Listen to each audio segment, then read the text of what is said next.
sida aad u jeedaan midowga xubnaha ka tirsan midowga murashaxiinta doorashada 2020 hadda waxaan u maleynayaa 2021 ay ku soo koobantay 2020 waa ka soo tagtaa umaleeya doorashada 2021 in la yiraahdo yaa ilaah boon caawa halkan waa isu nimiday shirkan waxaan ku falanqeynaa amuuro badan oo ku saabsan dalka iyo directionka ama jihada u socdo iyo xaaladaha taagan haatan oo siyaasadda gaar ahaan doorashooyinka waxaan runtii caawa halkan isugu nimiday bal inaan ka hadalno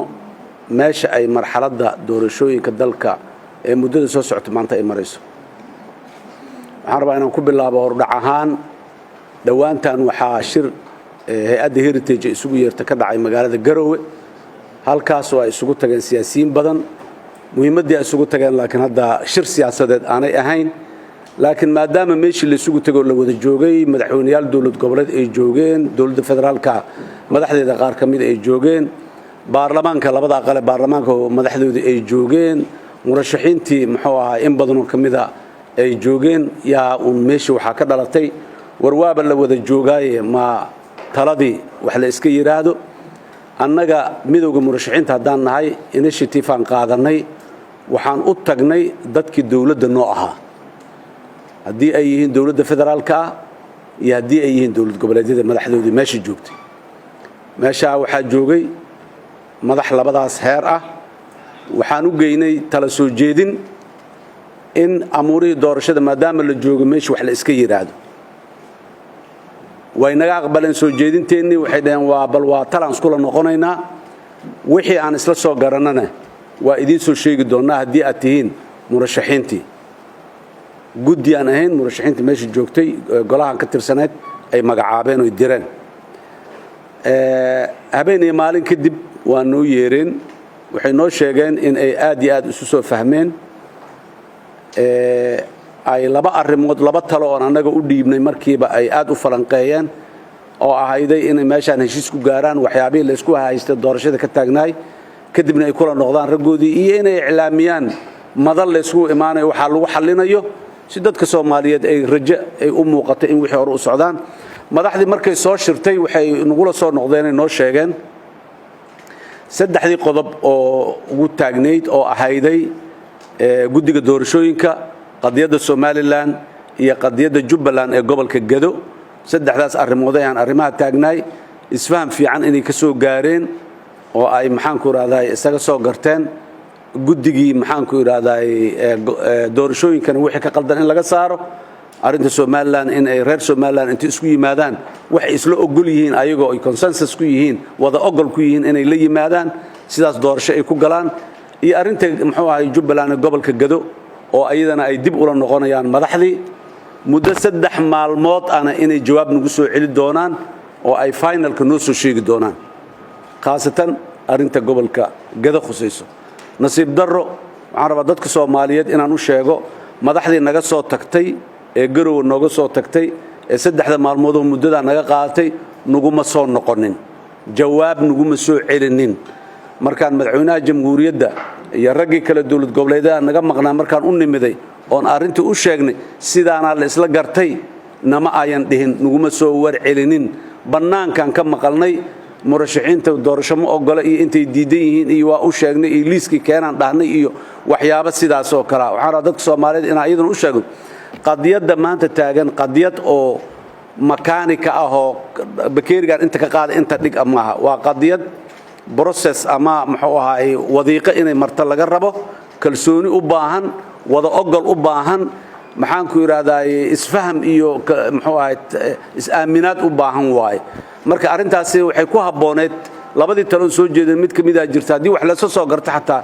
in la qaabeeyo oo shir inta la isugu yimaado shirkaas maxaan ku yiraahdaa lagu waxeeyo oo lagu soo gunaanado oo la yiraahdo intaana saasa u garanay halkaan waa noo dhimantahay ama waa dhameystirna la yiraahdo sib darro ma ayan dhicin annagoo wali sidii uga dhur sugayna madaxdii maanta waxaad aragtay ay sii daayeen waa yimaadeen warkaad aragtay oo qaarkiis aan u qaadan karno annaga qadaf inuu yahay waa laga soconaa looma baahna waa la yeelaa iyo wax la mid iyo walaalayaal dadka Soomaaliyeed waxaan rabnaa inaan u sheegno hadaan midowga murashaxiinta dalkan hadda ayuu kala taagan yahay Soomaaliland naga maqan gooniya isu taagnay leh wada xaajoodkeeda muddo lagu soo jiro la raadinay qaar kale maanta haddana in ay sabab loo abuuro ay ayaguna waa gooniyan isu taagnay bari inay yiraahdaan sababi karto dalkan suurtagal ma aha doorasho oo deegaan hebel iyo maamul hebel ka maqan la leeyahay in la qabto suurtagal ma aha midnimada dalkaanay dhaawacay wada jirka ummaday dhaawacay dawladnimadeenay dhaawacay marka arintaas waa qodobka kale waxa soo haray walaalaheena muxuu ahay ra'iisul wasaaraheena oo u weyn yahay iyo madaxda dawlad goboleedyada ee maanta la taagna sida ay u dhaqmeen sax ma aha waxaan qabnaa kuwaas waa maqan yihiin waa laga tashanaa waa laga soconaa leeyahay oo aan leenahay war midnimadii wax u dhimaysaa ayaan saa la yeelin kuwa kale ee saaxiibada ee maanta taagnaayna ra'yiga maanta ay meesha ka sheegeen kuma maalaan dadkii shala doortay ra'yigaas ra'yi deegaanadooda iyo dadkooda ay qabaan ma aha mana ku habboona walaxanay dadka ku mataleen inay sheegaan ma habboona in ay madaxweynaha maanta fadhiyo ayaan kursiga u soo boobaynaa u soo dhacaynaa dadka annaga soo gacan maroojinayno in la yiraahdo sax ma aha madaxweynaha jamhuuriyaddana waxaan leenahay qaarna waa laga maarmaa inaad tiraadid qaarka kalena ciidamaan u daabulaahan geysanayo maxaan ku yiraahdaa xoog dadka iigu soo afduubayo nimanka odayaasha maanta la taagnaa saaxiibadaana ay raali ku yihiin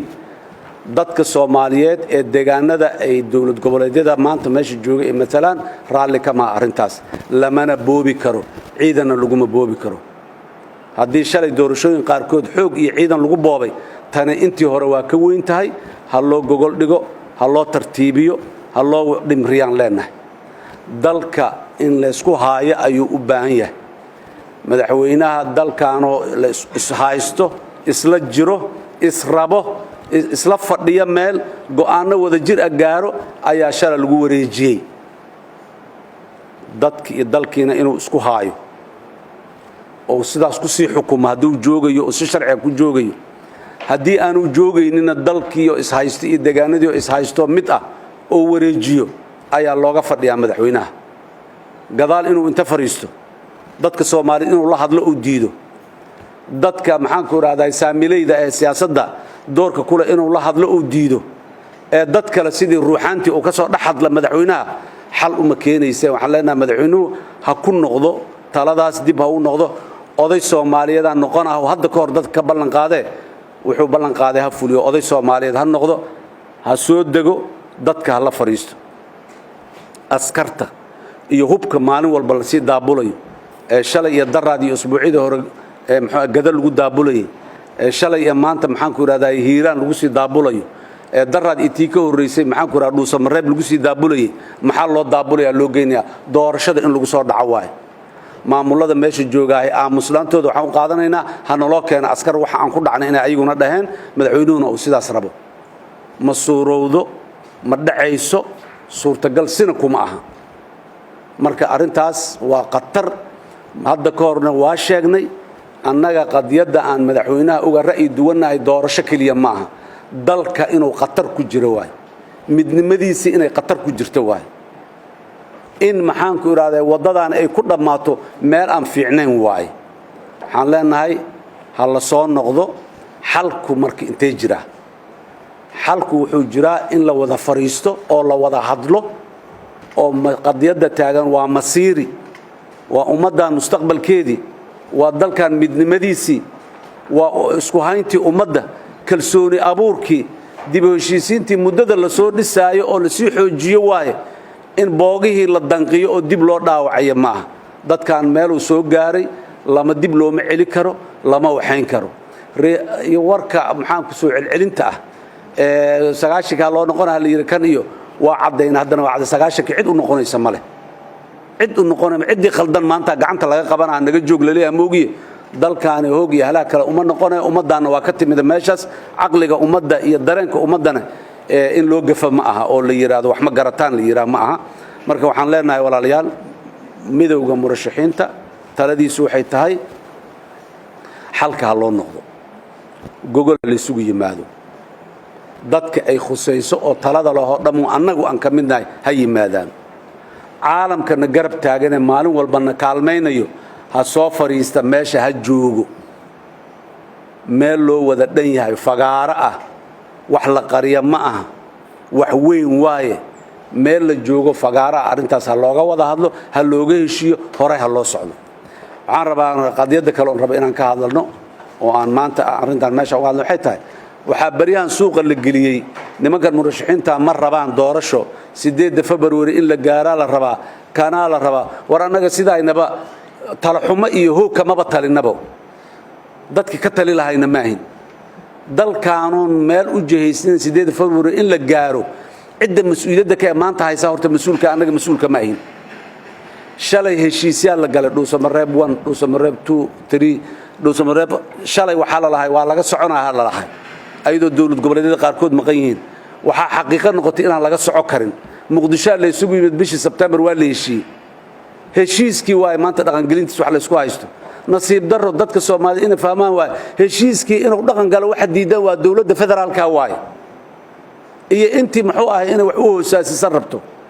iyaga waaya waxa dalka ciidamada ku daabulaya doorashada in la boobo in la xoogo in la dhaco oo murashaxiinta mid kamida oo la yiraahdo madaxweyne Maxamed Cabdullaahi Farmaajo in wax loo dhaco wax loo boobo rabaan war ummadan masiirkeeda lama dhici karo herti lama ordi karo kuwa rasaas ku haminayana ka joogan leenahay madaxweynahana ka joogan leenahay dalka 8 February annagu taariikh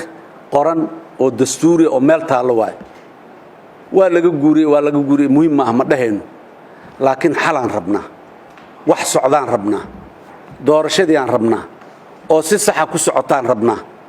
haddii doorashadii oo si sax ah ku socoto 8 February ay nala dhaafto waaba socotaa waaba ku dhex jirnaa maanaga ka dhex qayli karno laakiin doorashadii la bilaabi ma 8 February ay rabaana dadka lagu eedayna wax kale uma aragna waqtiga in la si durgsado in la rabaan u aragnaa hadday dhab ka tahay 8 February in la gaarin ama 8 February iyo agagaarkeeda wax socda inay ku soo dhamaadaan hadday dhab ka tahay wax sax ah la bilaabi lahay dawladda madaxweynaha iyo wiilasha u shaqeeya waxaan leenahay 8 February haddii balaaya dhacaysa adika keeno haysaan dalkan 8 February doorasho inay dhacday ahayd haddaanay dhacaynina walba inay soo muuqatay wadada ku soo jirtay inay dhacaysay ahayd 27 December baarlamaanka waqtigiisa dhamaaday madaxweynaha waqtigiisina waa 8 February asalka waxa aan waa baarlamaanka haddaan baarlamaan jirin ama 8 February madaxweyne la doorana ama 8 June iyo July iyo December 2021 xataa ama madaxweyne la doorana haddaanu baarlamaan jirin baarlamaanka iyo doorashadiisa waaya mas'aladu waxay ka taagan tahay waxa in la dhacal rabo ciidamada kor iyo bari loogu daabulayo diyaaradaha loogu qaadayo na waa arintaas dadka Soomaaliyeed inay fahmaan aan rabnaa bis mowqifkeena wuxuu yahay war walaalayaal wax la dhici karo wax la boobi karo ma jiraan dadkuna raali kama ahe aan intaan ka wada tashano wax Soomaali isku raacsan tahay keena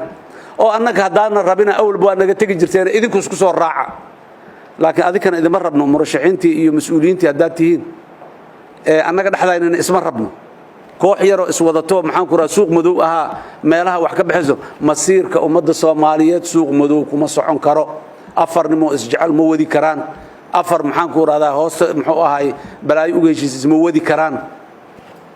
alla dhiga xaajada madaxweynaha iyo prime ministerka iyo guddoonka baarlamaanka iyo cid iyo madaxweynayaasha dowlad goboleedka waxaan leenahay ha noqonina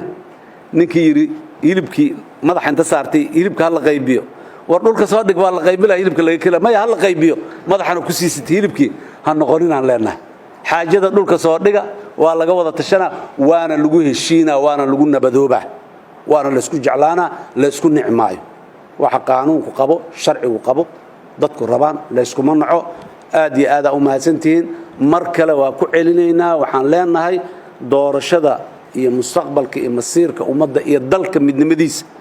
waaye waxaan ka hadlaynaa hebela xagga loo xada iyo hebela loo jumhuuriyo hebela sito laga soo dhigaa iyo ma ahan doorashadaani dalka qatar ay gali kartaa midnimadiisa qatar gali kartaa dawladnimadeena iyo gobnimadeena sovereignty-geena qatar gali kartaa wax sahlan ma ahan yaan la dhayalsanin ummadda Soomaaliyeedna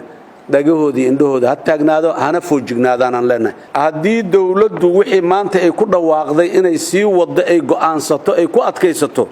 wax fiican maaha waana waxa aan ka digayno aan diidayno annagu markaas tallaabo kala qaadi doonaa